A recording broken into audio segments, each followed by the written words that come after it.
Let's go back to that night.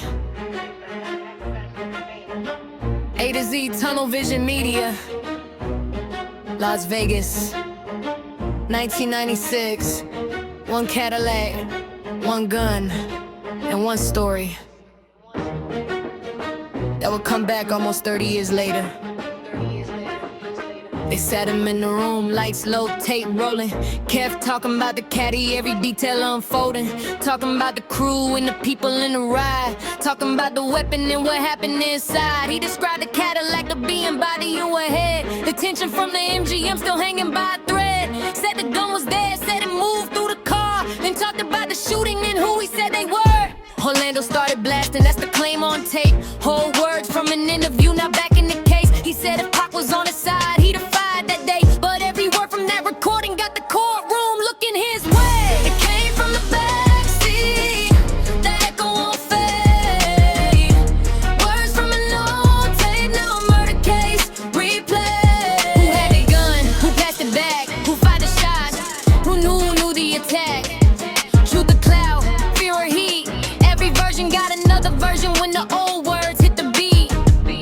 Years went by, but listen to the way he spoke. No tears in his voice, no sign of remorse. Like another day at the office, just another night in the life. That's the feeling prosecutors say comes through when they play it back right. And then came the reason underneath it all. The words that prosecutors say explain the call. He should've never put his hands on my nephew. That's the anger they say was driving the night. MGM confrontation turning wrong into retaliation in their eyes. Pac and Orlando had to fight earlier that day. Then the Cadillac followed as the story played. No apology, wet the glad, just a cold recollection of what happened next. It came from the backseat, the echo won't fade. Words from an old tape, now a murder case. He should've never put his hands on my nephew. That's the anger in the dead, no remorse in the telling, like it was just another day there. Who had the gun? Who passed it back? Who fired the shots? Who knew the attacks? Another day there. Now here's where the case gets complicated.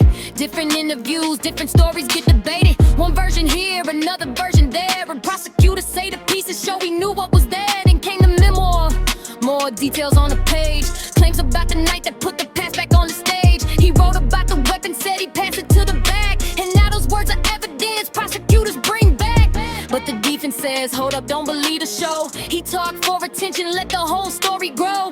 Said he wanted fame, money, headlines, and a name. And now the jury has to separate the truth from the game. Every tape, every interview, every word played again.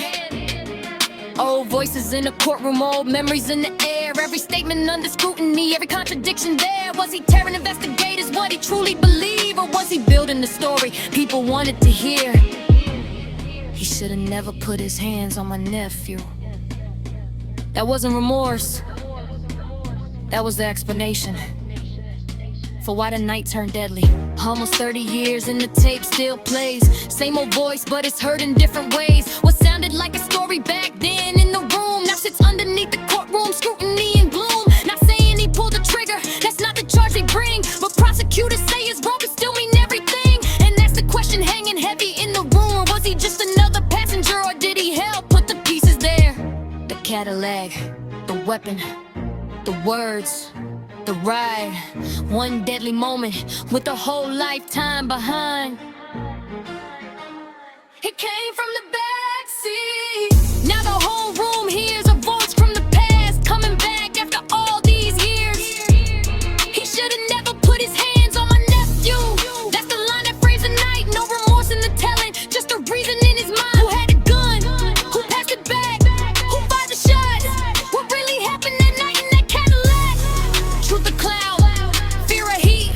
One no recording, now the centerpiece. The tape don't change, but stories can. And now the jury has to decide what they believe in the end. Las Vegas, a Cadillac, a gun, a nephew who been beaten, and a voice describing what happened next, like it was just another day at the office. No remorse, no apology, Just a story on tape that came back to life in a courtroom nearly 30 years later. Tape rewind. It came from